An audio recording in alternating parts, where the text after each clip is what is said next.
kalau ditanya kepada saya tentang Pak Hartonya, ya, sepanjang yang saya kenal beliau secara pribadi dan secara langsung, orangnya itu sangat sederhana hidupnya, bicaranya juga sederhana. Kalau di rumah hanya pakai baju kaos dan hanya pakai sarung begitu, dan rumahnya itu juga sangat sederhana. Yang sederhana, yang bagus tuh yang di depan yang ada harimau yang juga dapat menerima untuk menerima tamu itu. Tapi secara keseluruhan tuh kehidupannya itu sangat luar biasa ya. Saya kadang-kadang disuruh beliau bekerja di rumahnya, ngetik macam-macam begitu, sampai siang Pak Harto datang pakai sarung begitu, nanya, "Dil, kamu sudah makan?" "Oh, belum Pak." Panggil ajudannya, "Sediakan pop mie 2." Jadi pop mie. Saya kadang-kadang ada nakalnya juga, saya bilang, "Bapak ini saya suruh kerja dikasih makan pop mie. Saya disuruh kerja di rumah Pak Camat aja dikasih makan enak, sama Bapak kalau makan pop. Oh, saya makannya memang begini," katanya begitu. Jadi orangnya itu memang hidupnya itu sangat sederhana ya. Jadi kalaupun dikatakan bahwa Pak Harto itu korupsi, menumpuk harta kekayaan sampai disimpan di bank-bank Swiss ya, itu tidak pernah terbukti sampai hari ini. Jadi waktu Krismon itu saya ingat pada waktu itu Pak Murdiono bercerita kepada saya tentang tuduhan-tuduhan itu, dan Pak Mur sebenarnya mencari itu.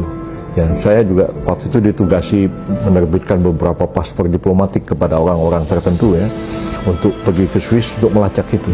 Ternyata tidak ada. Dan pada waktu Pak Habibie juga, Pak Muladi pada waktu itu ditugasin untuk melacak itu sampai ke Swiss, nggak ditemukan.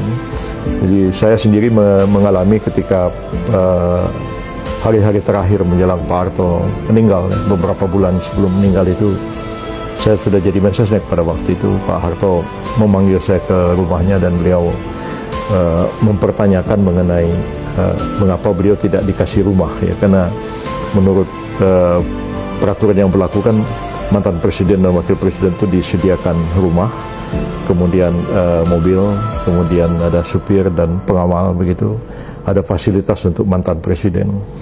Dia bilang, "Real, saya dengar semua sudah dikasih, Gus Dur sudah, Bu Megawati sudah, saya kok belum?" katanya. Jadi saya bilang, "Oh, Pak Harto memang perlu rumah." Dia bilang, "Bukan, saya mau beli rumah di Jalan Tengku Umar untuk dijadikan klinik jantung sesuai dengan permintaan almarhumah Ibu Tin," beliau katakan. Jadi kalau bisa ya saya mau rumah itu. Nah, ditunjukkan rumahnya itu, dan sebenarnya ya saya sudah dengar rumah itu dan kami sudah pelajari, cuman rumah itu 75 miliar harganya. Nah, sedangkan ini jatah rumahnya itu cuma 20 miliar. Lantas Megawati bagaimana? Katanya. Saya bilang 25 miliar itu rumahnya di Tengku Umar. "Loh, kok bisa lebih?" kata Pak Harto. Katanya Bu Mega janji mau kembaliin yang 5 miliarnya. Jadi ya Seknek kemudian sudah belikan rumah untuk beliau. Gus Dur bolak-balik, ujung-ujungnya minta uangnya dan sudah kita serahkan kepada beliau. Dan kalau begitu bagaimana katanya? Ya gimana Pak, itu kalau 75 miliar? Ya saya kan jadi presiden 6 kali katanya, berarti kan 6 kali 20 kan 120.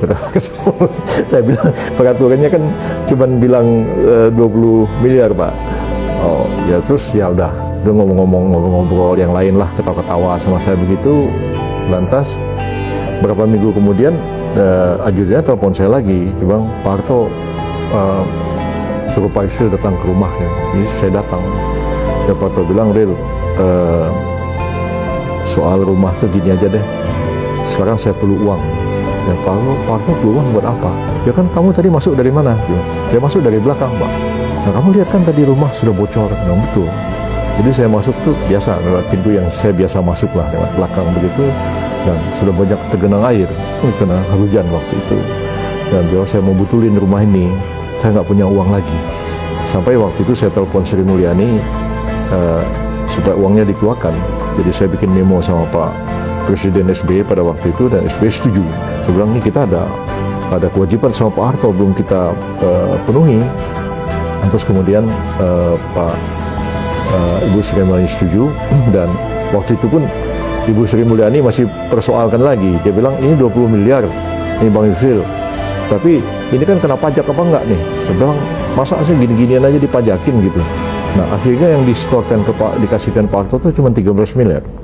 Yang 7 miliarnya itu masih tanda tanya apakah kena pajak atau tidak. Nah, setelah saya tidak jadi mensesnek lagi, saya nggak tahu apa itu sudah dipotong atau tidak. Sri Mulyani kan masih jadi Menteri Keuangan sampai sekarang. Jadi itu ceritanya. Jadi kalau Pak Hartonya sendiri itu saya kira enggak.